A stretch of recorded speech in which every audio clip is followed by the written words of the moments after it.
Yellowstone. They are our neighbors and fellow museum, so we are so excited to have them here. Before we get started, I'm just going to do a couple shameless things. This is our fundraiser that we're doing this Saturday. It's the Montana Cowgirl Showdown.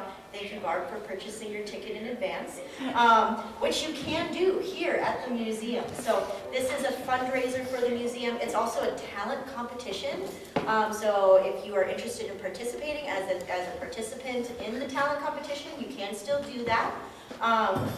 But if you are interested in just coming to watch the show, you can do that as well. $15 all-day ticket, and then the evening show is featuring the winners from the contestants of the day who have competed in their different categories and have received the gold star. And then later on after that, we will have Rob and Halliday Quist performing a visual and musical show of A Love Letter to Montana on big screen at the Roman Theater this Saturday. So don't forget, if you guys want tickets, I printed out extra here tonight, so don't forget to grab those before you leave. Now I would like to introduce you all to John Mueller. He runs the Preservation Trust. I'm one of the participants. He's one of the participants, and he is the brave person who came to speak with you all tonight. So I hope you all enjoy, and give him your undivided attention, please. Thank you. And please silence all cell phones and pagers. Thank you. Thank you. Thank you, everyone, for being here. It's our privilege to be invited to come and put together a presentation here at the museum. It's always a lot of fun, and we get to talk about one of my favorite subjects, which is the transportation system in Yellowstone Park, the motorized system from 1917 to World War II. Oh, are you going to mic up, John? I am. Okay. I took your seat, did you want this? No, you're good. He's going to stand back there and work. Are you turned on? You have the green light. You showed me what button to push. Ta-da!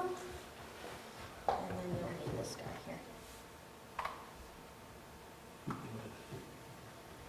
There we are. There we go. Yes. Testing, we good?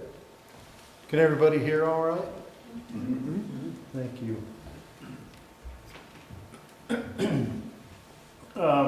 Busses of Yellowstone was an organization that was started a few years back. People that own boats get together and talk about boats. People that have airplanes get together and talk about airplanes. Well, we happened to get together with a group of people that owned old Yellowstone Park buses. And we were of the belief that we should put the effort into restoring, preserving, and keeping some of the old Yellowstone Park buses close to the park. And of course, our favorite place close to the park is Red Lodge. And we just feel that they go together very well. And we were fortunate enough to be able to buy the old A.D. Woodcomb garage that we've been slowly restoring, and this is where we're based, and this is where we're able to store the buses that we have.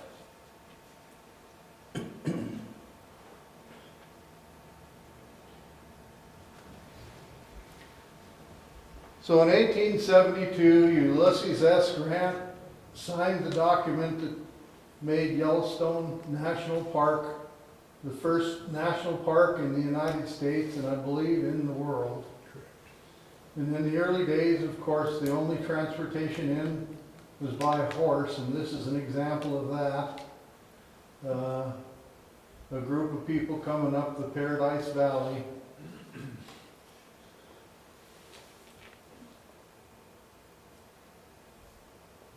As the railroads made their way into Montana and Wyoming, they could see that there was an opportunity to make money hauling people into the Yellowstone area as tourists.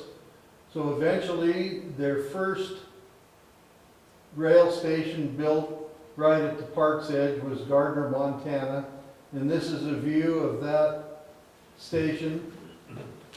In the horse-drawn area, you can see the tally-ho coaches parked right there on the road in front of the station. They use the tally-ho coaches to carry passengers from the rail station to Mammoth. And then in Mammoth, the tourists loaded into touring wagons or surreys like the one on display here in the museum. And that was a big deal. And this is one of those series there at Mammoth. You wouldn't think that it would take 7,000 horses to run the operation, but that's what it took between freight wagons, tour wagons, and everything that they had to do in the park was all done by horse. So many of the farms or the ranches in the Yellowstone area, they were not stocked. They were used to raise food for the horses for the park operation. So it's pretty amazing to think that if you know anybody that has 100 horses, that's a lot, but think of 7,000. Here's a group all decked out with their dusters there at the falls. And you can tell it wasn't a trip for people that were faint of heart. You were eating a little dust and going down a rough road, but you were able to travel at a pace where you really got to see what was around you and enjoy the nature. This is one of the camp groups. There were 2 or 3 organizations. This Sean Powell was one of the more successful ones, that they put a setup together to where they had chuck wagons and tents that they hauled in, and they would take tourists in for a tour through the park, and each night they'd set up camp and then pull up camp and move again the next day.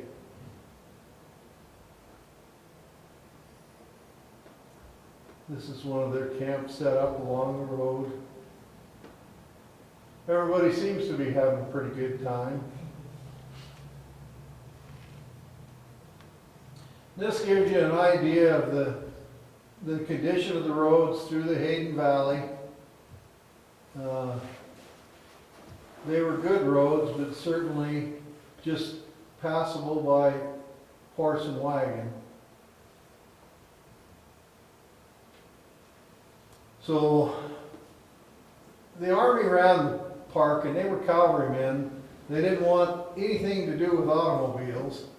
And this Mr. Mary, he gets a new automobile, and he decides to sneak it into the park. And they catch him before, they caught up with him before he got all the way to Mammoth. And they weren't too happy with him. They made him shut it off, and they hauled it back, dragging it with horses. But before he left the park, the commandant had him taken for just a short spin around the grounds in this Winton automobile. And this doesn't have anything to do with Yellowstone, but the Winton automobile, one similar to this, was the first automobile that was driven coast to coast in the United States.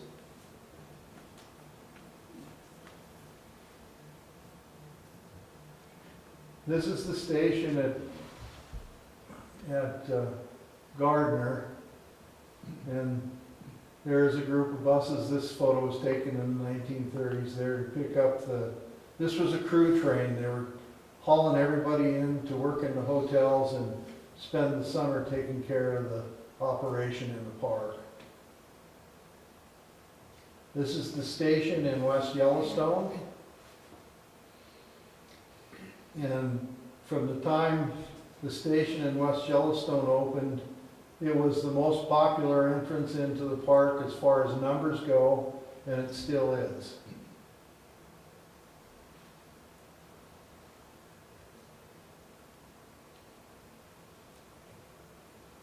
And that, of course, was the terminus. The special spur line was built in just to West Yellowstone. This is the station in Cody. So they eventually built a rail all the way to Cody. They would pick them up with the wagons and horses and take them up Sylvan Pass. And if you've traveled that, even today, that's a steep pass. And then, of course, the station in Red Lodge. There were the buses in the 1930s. There was the train at the station picking up a group to go in and tour the park.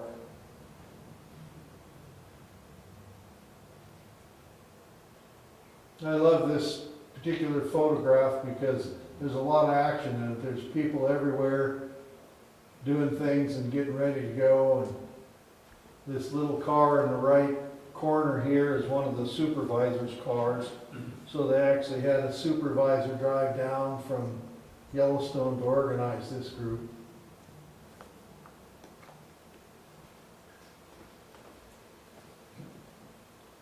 So by 1916, right in that era, there was a discussion of changing the administration in the park. The Army had been taking care of everything up to that point, and the decision was made to form the National Park Service. And this is Horace Albright. He was the first superintendent in Yellowstone, and he was very instrumental in how things were done and how things were developed. And he truly was a lover of the park and understood that Yellowstone was a special place and needed special care. They did an experiment with buses in 1915, 1916, and this is a photograph of the buses of the Cody Sylvan Pass organization in front of the Irma in Cody. And as what they had done is there were 3 transportation concessionaires in the park, all horse-drawn, and they all put a little money together and did an experiment with motorized. And by the end of the season, 1916, they found out that it worked out well, it was profitable for them. They ran the 1916 season with buses and horses. And of course, one of the things that they learned immediately was the buses and the horses didn't mix well. They traveled at a different pace. The horses didn't like the sound and the smell of the buses on the roads. So that winter, the concessionaires and the Park Service got together, and the decision was made that the horses were out. They were going to eliminate horses altogether and start with a new fleet of automobiles. And this is the beginning of that fleet. They bought 100, well, eventually 100, but the first order was 50 white touring cars. And this was the photograph of those cars when they arrived. And you can tell that they were proud to display and photograph their new fleet, that they were really modernizing and things were going to move ahead. They'd be able to carry more tourists in less time with this motorized fleet.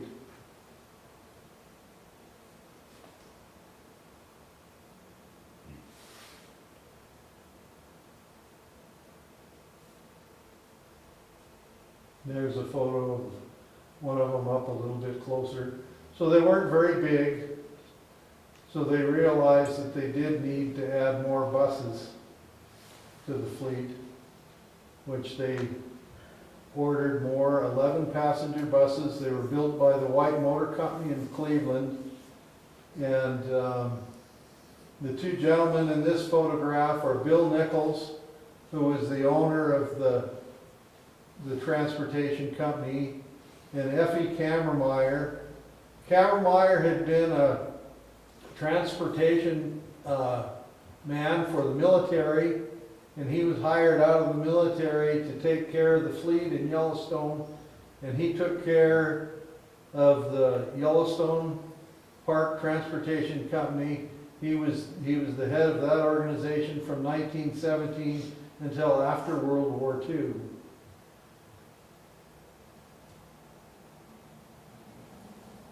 This was his card, and he was gung-ho for Yellowstone.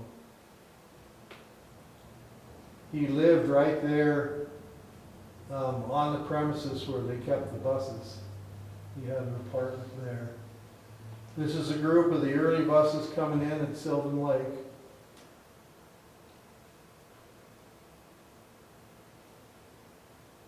That was the original photograph. The earlier one was a postcard that Haynes made. You can see to the left, Haynes's car is parked out in the pasture, and of course he took that out when he made the postcard.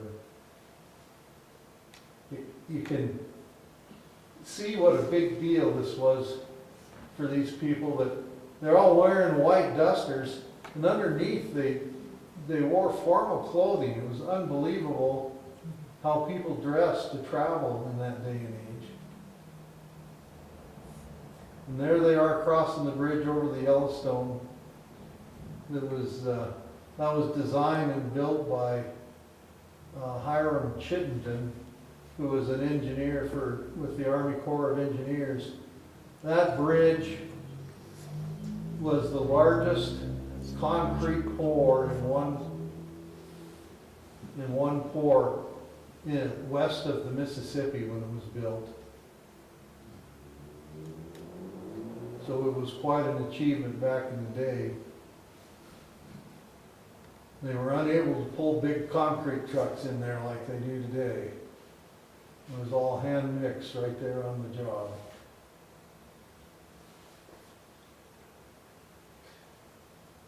This photograph will give you a little bit of an idea of what the travel conditions were like. You can see this is the spring of the year. You've got dirt and rock roads with water running down the middle. So it'd be dusty when it was dry, wet and rutty in the spring. So the roads were an ongoing maintenance situation the entire season. You can see they're having a little bit of a battle getting through a drift here in the spring. They've had the passengers get off the buses and walk across, and then they're working to get the buses through the drift.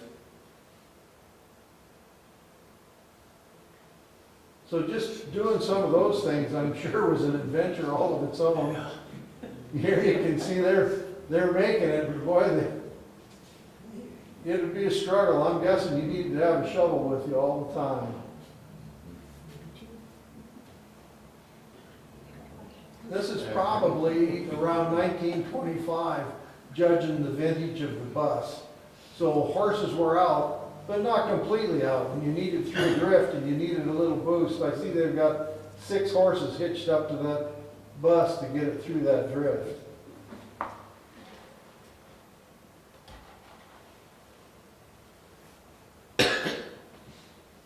Another photo of the same kind of work. Everybody's pitching in.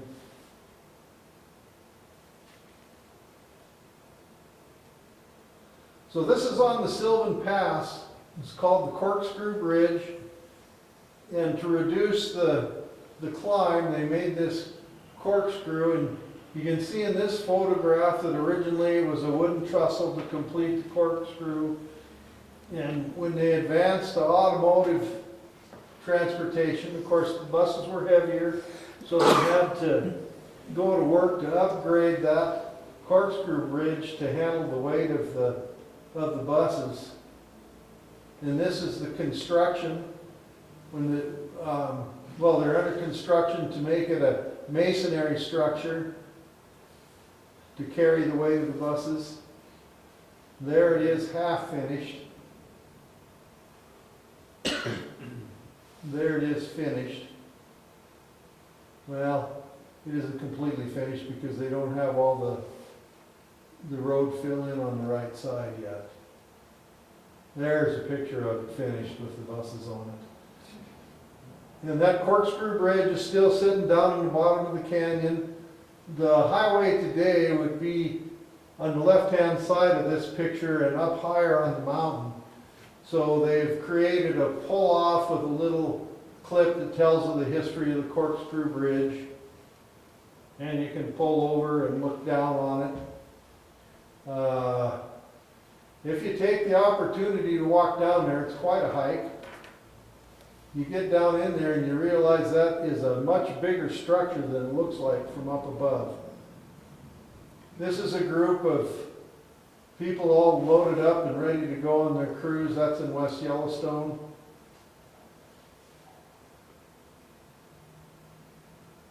But whenever possible, they ran with the tops back so that you had a full, unobstructed view. There's one of the early buses parked in West Yellowstone. On the running board right there next to the spare tire, you see a little metal tank. That's an acetylene tank. So the headlights were acetylene gas, just like you'd use on a welding outfit. So you hop out, you go over here, you turn on the valve at the tank, you run up front, you flip the lid open, strike your match, and light your headlights. And I think you had to be pretty quick because acetylene gas isn't something you want to just leave run for very long, or you get that big explosion feeling. There's part of the fleet lined up in West Yellowstone. The Madison Hotel to the left is still in operation today, and I love that. You can get dusters and ladies' knickers, if you can imagine such a thing. Women wearing pants. I mean, that just had to be the limit. Get your Kodak film and head for the park. There's a driver all decked out, and you can see long sleeve shirts, pants to match, brown shoes. They had a cap that went with that. You can see part of the uniform at that time was a bow tie. The drivers came in the spring and they had what they called the spring frolic. They spent 1 week driving around the park, learning about all the features and brushing up on their skills as a tour guide. They were not only a driver, but the tour guide. And it was run very much like a military operation. Imagine that with Kammermeyer running it, since he came from the military. They signed an agreement that there was no drinking and foolishness and fraternizing with the people in the hotels. That was forbidden. But they were a pretty well-trained group. They knew what they were doing. They knew how to handle their equipment. Each driver was assigned a bus in the spring. No one else touched that bus for the entire season.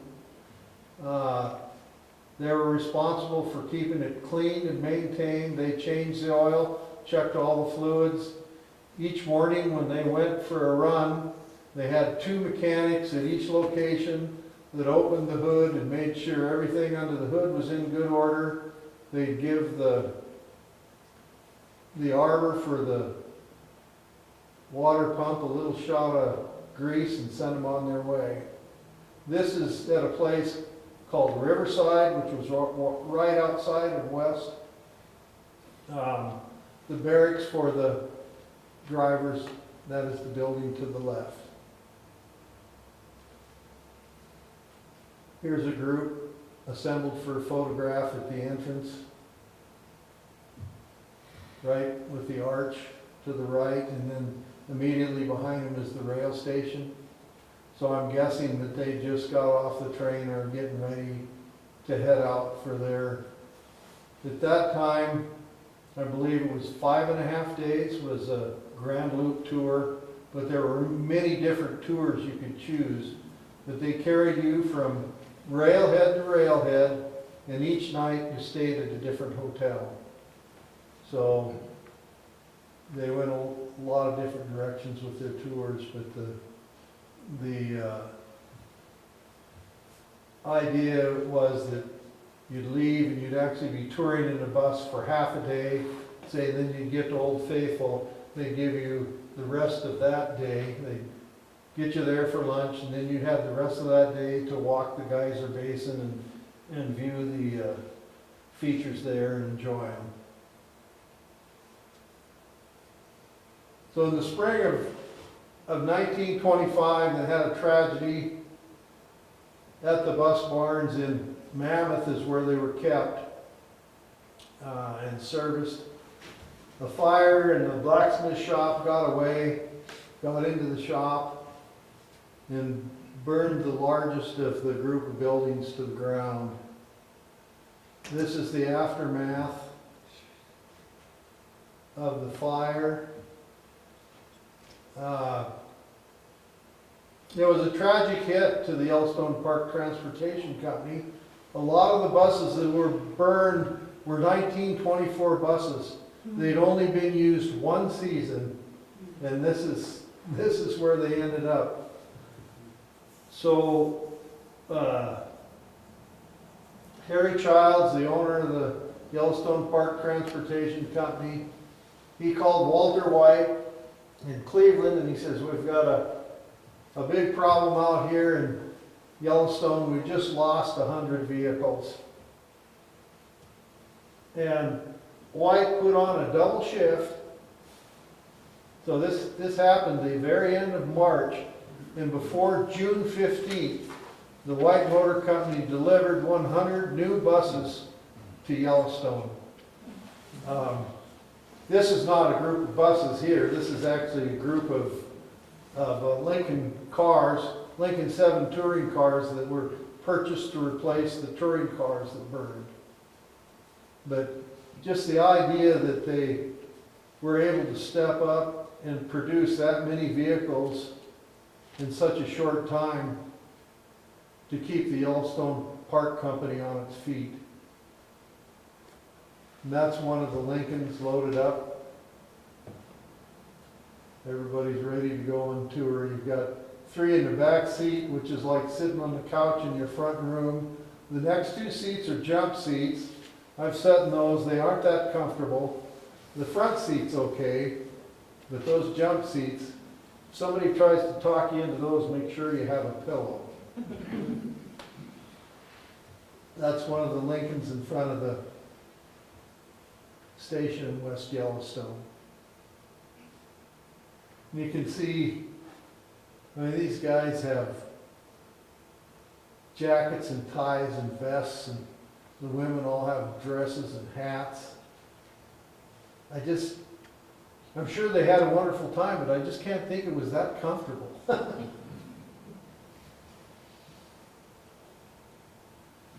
So this is one of those Lincolns, completely restored. It's on display at Busses of Yellowstone now. And it was restored by Bill McKay in the 1960s. Runs like a top. And they're fun to drive. This is a picture of the fleet parked in front of the new concrete shop that they built after the fire. This photograph was titled "Busses as Far as the Eye Can See." And you see they go from one end of the photograph all the way to the next. And likewise with this one. The concrete building on the left serves as the service shop for Xanterra, the current concessionaire. The concrete building on the right is the recycling center for the park, and they tried to keep one of each model of bus for the sake of history, and they're stored. It isn't open to the public, but they're stored in there, and the hope is that someday they'll have the money to build a facility to display them. The wooden building in the middle has recently been restored as well as the other two buildings, and it is a dormitory that the Zenterra employees use. Believe it or not, in these two buildings, they had an elevator in the big building to the left that put buses upstairs. The gas was drained out of every vehicle for the winter, and they were put all of those buses inside those two buildings.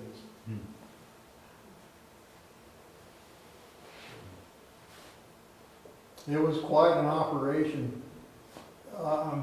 If you included supervisors' cars, service trucks, road equipment that they used, there was right at 400 vehicles in the fleet at the time. Now, I believe it was the largest privately owned fleet in the country, if not the world.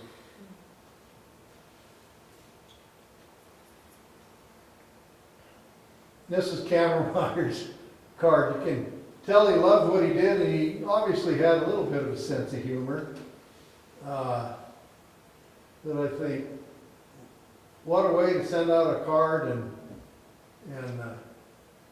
advertise your business and passion at the same time.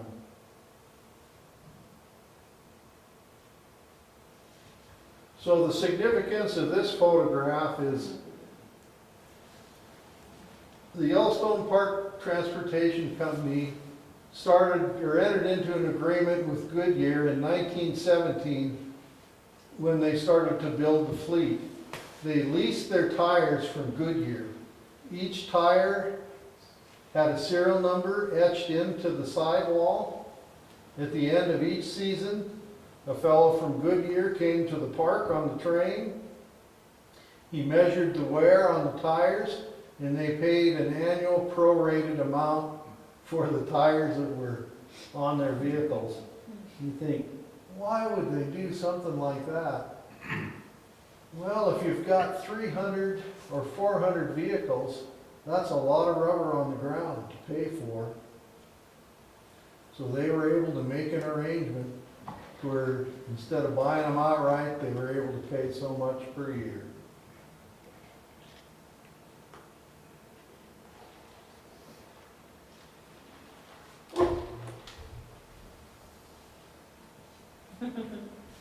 This was, I was a lucky guy that got to take that photograph. I was in the bus coming toward this one.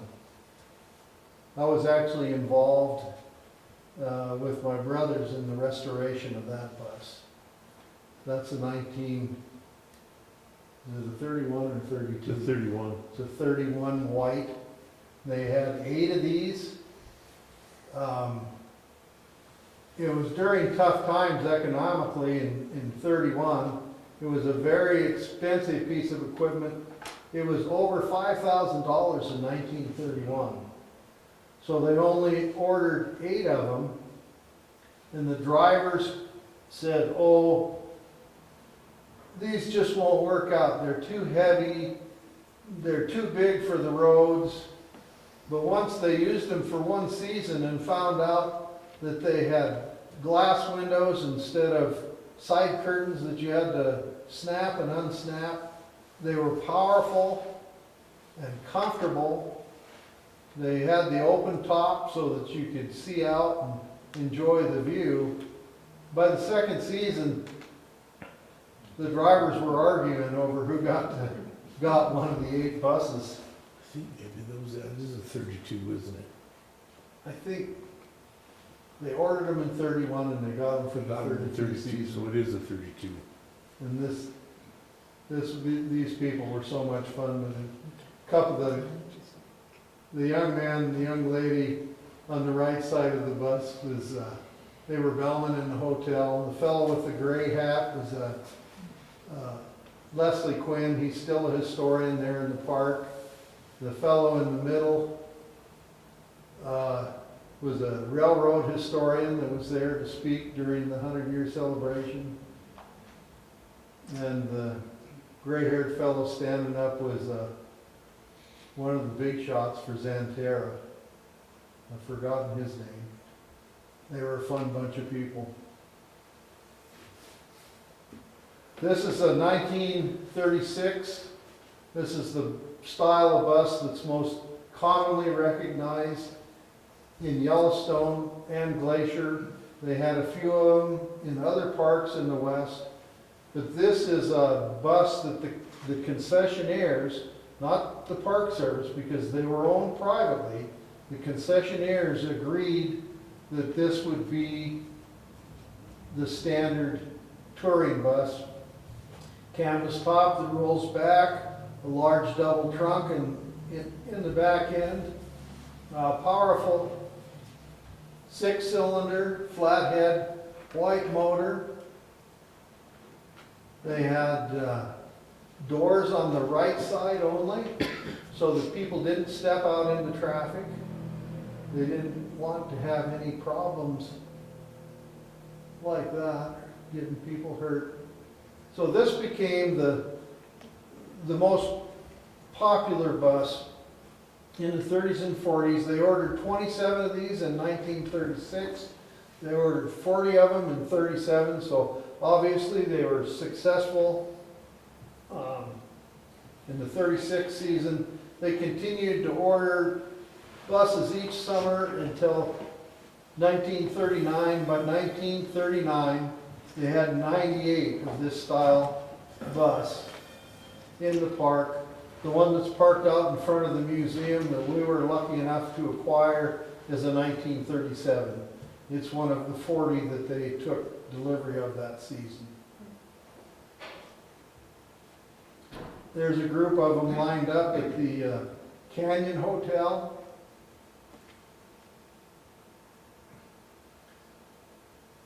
Another bunch of them lined up. I think there's 14 buses in this photograph. I counted them once. But that's at Old Faithful.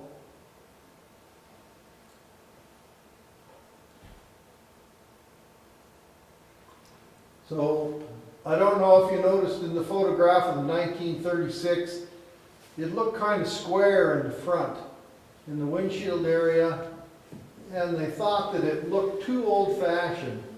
So they asked if they could get their design man out and make it look a little more modern. This is what he came up with. Dosakanovsky was the fellow's name.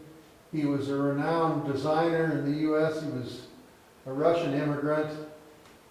He designed everything from women's dresses to radio cabinets to you name it. And this was one of his designs that was very successful. You see it has a large one-piece windshield, which was great for viewing. But Cameron Meyer said, no, we've got to put a divider in that windshield because if we get a rock chip, we aren't replacing that great big piece of glass. So let's put it in 2 pieces. He was a man that was always looking at the price of maintenance on his fleet. This is a photograph of bus 437, which is a 1938. They're loaded up there leaving West Yellowstone. These buses were sold off in the 1960s. This bus was sold to a family in West Yellowstone and was stored in a shed. The maintenance fellow that took care of the ranch where the bus was stored didn't get up in time to shovel the snow off the roof of the shed, and the shed collapsed on this bus and crushed the front header down to where it hit the steering wheel. My brothers and I were involved in restoring this bus. We spent 18 months working on it, so I couldn't resist putting that one in the photos. It's currently being used in Livingston, Montana they give tours from the rail station through the historic part of Livingston. And this is the photograph of all the buses. picking up the crew in Gardner. That's one of the buses on the Beartooth Pass.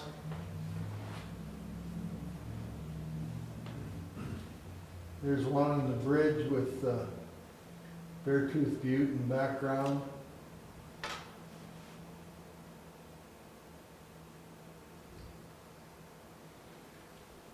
This was also a photograph that was taken at the 100-year celebration at Old Faithful with the inn manager and the bell staff standing in front of the 1938 bus. The 1938 bus was the one that was crushed, and then the 1932 is the one on the right.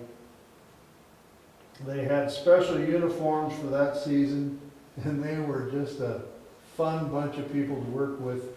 We were there to give short tours around that area. We gave 15-minute tours with those two buses around that area 3 times that summer. And that was one of the funnest times I've had in my life, I think. There we have the 1925 and the 1938 and the Red Lodge Parade. So there's proof that there are still some around being kept close to the park. Here they are up on top of the pass.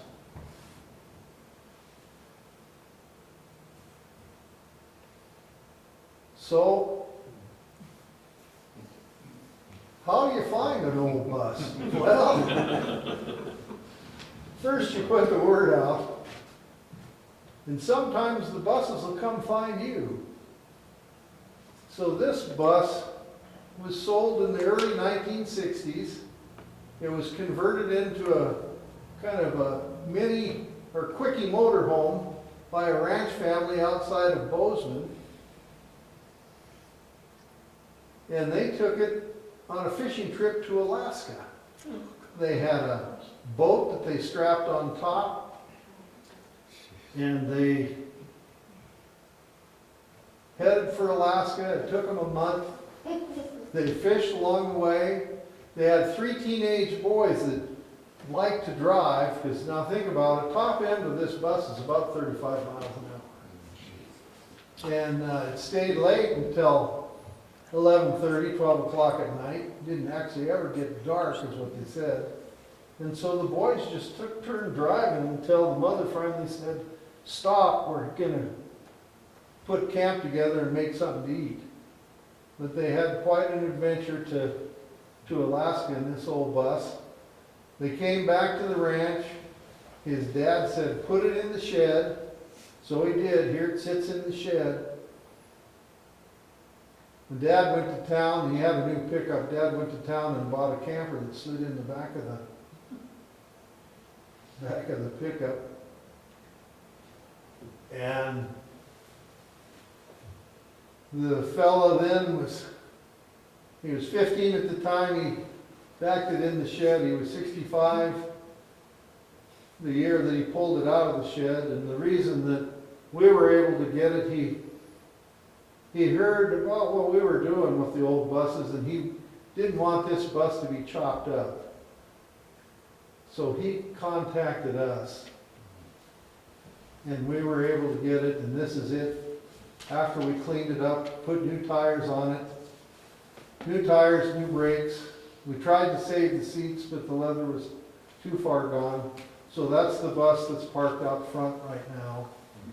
And the bus that we use for our fundraising tours from Red Lodge to the summit and back.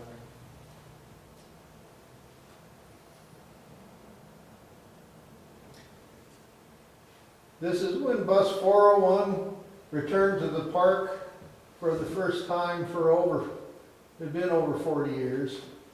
And this was its first trip in, and this is its Silvergate. And that was more fun than a birthday party for me.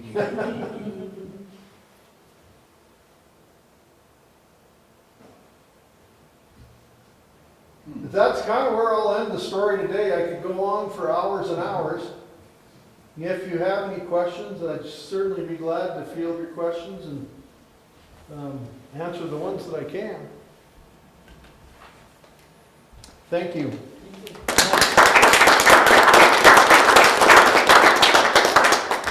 So how many buses do you have, maybe you answered that already, at the trust, at the building here? 3 3 total? total. Is that how many you have, like, just on display, or just how many you have? Well, that's how many we have, and that's how many we have on display. And we have 2 Lincolns and 1 service truck. What's the blue one?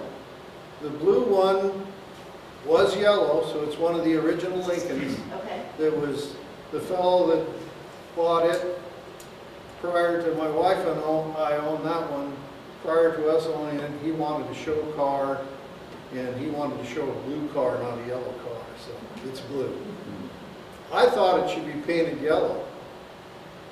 My wife said that isn't going to happen. So it's blue and it's going to stay blue. Those are fantastic old pictures, seldom seen. Where did you get them? Some of them are pictures that we collected, and they also came out of the National Park archives. Wonderful. So when, like in 1916, when they first started using vehicles, how many days would people stay in the park? If they were coming in a hired tour, or if they came in on the train, it was 5.5 days for the Grand Loop tour, which is the figure 8 through the park. They also let people in with their private automobiles at that time, and they could stay as long as they wanted. And then when they started doing the buses, the bigger buses, like in 1936, and then how long then did they stay there? By the time in the 1930s, where we see the Model 706 buses, they shortened the Grand Loop tour to 3.5 days. So they were able to cut a day. They moved along fast enough that they were able to cut 1 day off the tour. Do you know what it was in the days they were running horses to loop it? I think the standard tour then was 5.5 days, horse-drawn. wow. Yeah. So they moved right along. They did pretty good. When did they pave the roads? Well, their advertisements claimed in 1936 that they had good paved roads. I think they were a little reckless with the truth. Tape meant something different back then. Well, they gravelled and oiled some of them. I mean, some of them were good, but a lot of them were not. There was still a lot of dirt road in the park. So what's the difference between the buses at the Yellowstone Preservation Trust and the buses that we see at Yellowstone Park now? Well, there are 8 buses in Yellowstone at this time that are lookalikes, and they're originals that were taken to Michigan, and they saved the look in the body of the vehicle and mounted it on a Ford chassis. So they're actually a modern vehicle underneath, where ours are all original. They're the same way that they were when they left Cleveland in the 1930s. You said they took them to Michigan? Yes, Yeah. Livonia. I worked at General Motors in Lansing, and we had one gas crunch or something. One of the guys, and that's why that reminded me, they were pooling together, so they didn't have to spend so much money on gas. And somebody bought one of those and was trucking the guys back and forth that lived far away. Wow. They must have had a modern engine in it, because the originals don't go very fast. They were built for touring. And probably one So of those it guys probably went- had a modern 6 or V8 in it. But that was, they were getting, Yeah, when I passenger seen miles. that, it really took to me going, wow, I've seen one of seen those. them. They're unique enough that they are recognizable. Yeah. The bus that's in Livingston, is that in private hands or is it nonprofit hands? It is privately owned, and a nonprofit operates it. And how many privately owned buses are you aware of, say, within the area? What we've tracked down over the years in various different conditions. Oh, right. out of the 98 in Yellowstone, 50. Now, some of them are viable, usable equipment, like this one. Some of them were chopped up and made into trucks and hay rakes. They were good, solid mechanical equipment, so a lot of them were what they call today repurposed. So, But I mean, as far as, say within 100 miles or 150 miles of right here, how many are you aware of?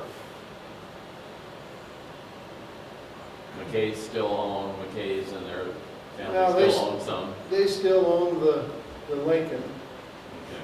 That's the only one, I believe, that's left in their family, but And there's a guy outside of Nye between.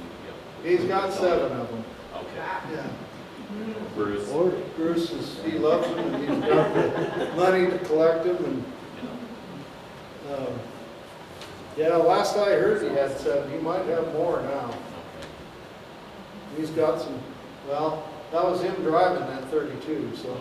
that's one of his prizes right there. And I don't think he gets them out that often anymore, but they're nice.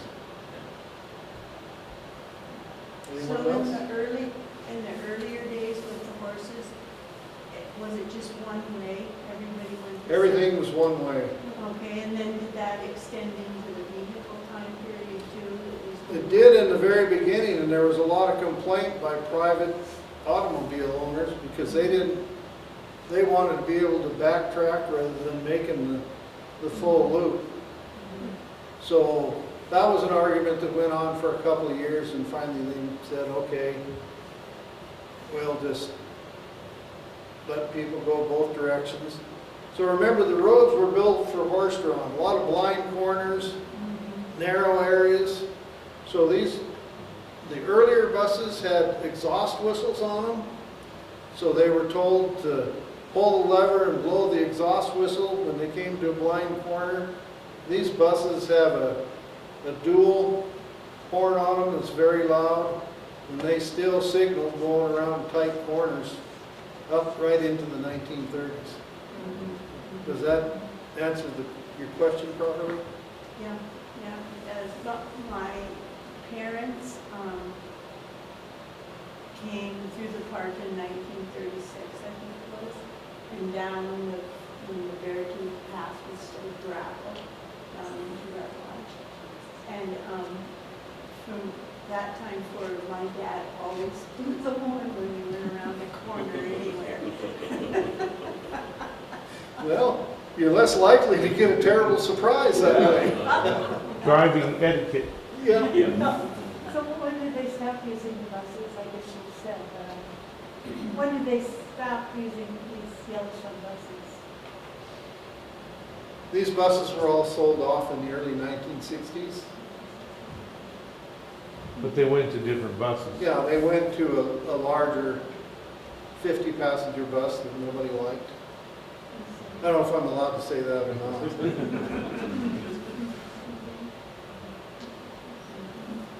Well, thank you very much. Yeah. Thank you.